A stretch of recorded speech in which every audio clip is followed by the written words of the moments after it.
नगरपंचायती झाल्या राज्यामध्ये आपण निर्णय घेतले.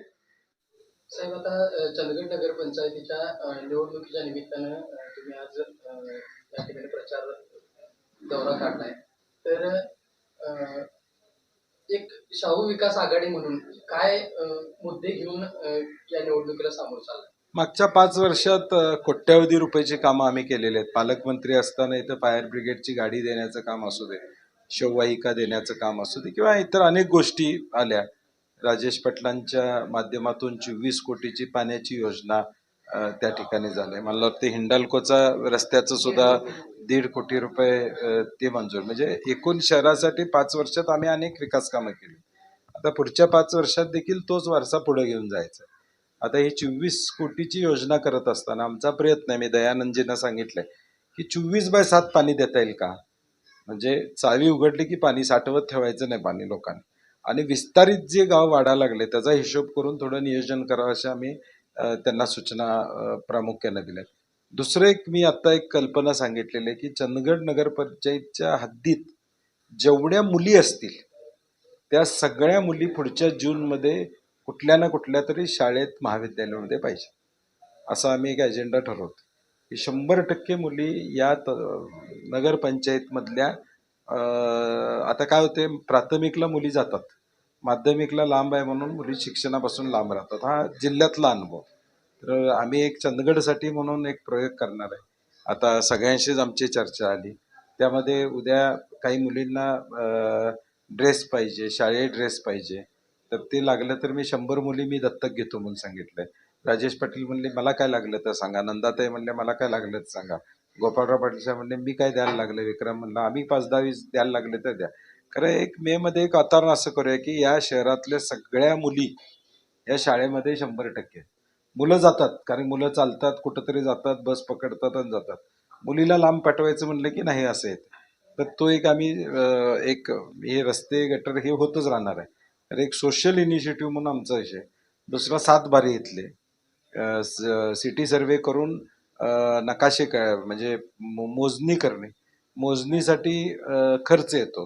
मी पूर्वी DPDCतून 2 कोटी रुपये शिरोळला दिले होते आणि शिरोळची मोजणी करून पूर्ण तिथं 7 बारे देण्याचा उपक्रम केला होता. तर तसा काही इथं उपक्रम राबवता येतो का, त्याला काही लागले तर पैसे आम्ही शासनाकडनं मिळवून देऊ. आणि म्हणजे सगळ्यांचं प्रॉपर, आज काही ठिकाणी गेलो प्रॉपर्टी नावावर नसल्यामुळे लोन काढता येत नाही. तर हे बेसिक विषय जे आहेत, तुम्ही जो मुद्दा मांडला कृषीचा, तसा महिलांनी बचत गटाचा मांडला मुद्दा की ग्रामीणमधल्या बचत गटाला ज्या सवलती आहेत ते शहर वसल्यामुळं आम्हाला मिळत नाही. तो एक नव्यानं मुद्दा माझ्याकडे आलेला आहे. तर असे काही मुद्दे घेऊन आम्ही पुढं जाऊ.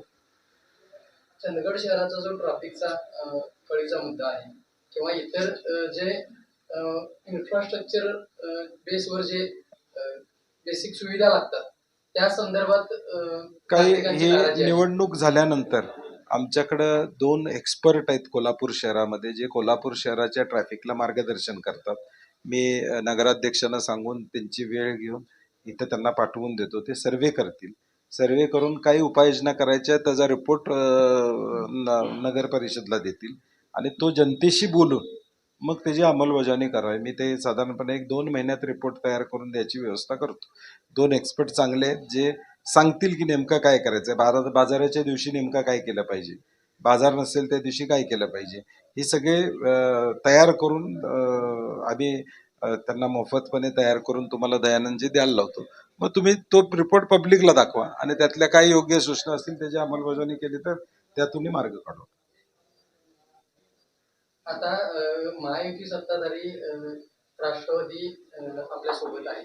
या ठिकाणी जी शाहू विकास आघाडी झाली आहे, तर यामध्ये काँग्रेस म्हणून आपला नेमका रोल काय आहे? विषय कसा आहे की नगरपालिका नगरपंचायतच्या निवडणुका या आघाडी म्हणूनच बऱ्याच ठिकाणी होतात, स्थानिक गटतट असतात आणि निवडणुका प्रत्येक कार्यकर्त्याला वाटत असतं की आम्ही निवडणुकीला उभारलं पाहिजे.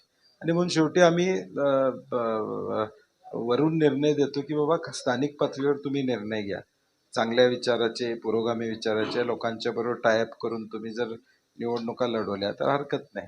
आणि म्हणून इथंच गोपाळराव पाटील साहेब आमचे नेते आहेत, संभाजीराव देसाई आहेत, परीट साहेब आहेत, या सगळ्यांनी मिळून, विक्रम आहेत, या सगळ्यांनी मिळून यांच्याबरोबर चर्चा करून आघाडी केलेली.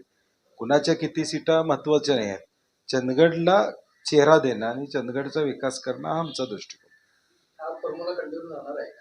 कुठं आता तरी चालू आहे ना. आता तू आगामी आता आज कसं आहे, शेवटी सीट वाटप हा विषय राहतो. अनेक गोष्टी असतात त्याच्या भविष्य काळात. त्यामुळे आता अजून आता आता महापालिका कधी जिल्हा परिषद कधी लागणार अजून माहित नाही. त्यामुळे चर्चा करत राहू आपण, गोष्टी येतात. आता मी काँग्रेसचा प्रमुख म्हणून ज्यावेळी बोलायचं ते मी बोलतोय. आता हातकणंगल्यात माझी भाषणं ऐका तुम्ही, कुरुंदवाड मधली माझी ऐका, उद्या आता मी शिरोळ जयसिंगपूरला आहे, तिथली भाषणं माझी असणार आहेत. त्यामुळे हे सगळीकडेच चालू आहे. आता तिथं महायुतीत एकत्र असणारे पण एकमेकाविरुद्ध बोलतायत ना. हे हे शेवटी काय आहे की निवडणूक आहेत आणि या निवडणुकीत या सगळ्या गोष्टीला सामोरं जायला लागतं. आमचा एजेंडा काय आहे की चांगल्या माणसांनी एकत्र येऊन चांगला पर्याय आपल्याला देता येतो का शहराला, प्रश्न शहराचे सोडवत आहे. मागच्या 5 वर्षात आम्ही यशस्वी झालोय, मग राहिलेल्या 5 वर्षात सुद्धा आम्ही पुढच्या यशस्वी होऊ असा मला आत्मविश्वास असल्यामुळे एकत्र येतात लोक. शेवटी ज्यांचं पटतंय तीच एकत्र येतात ना.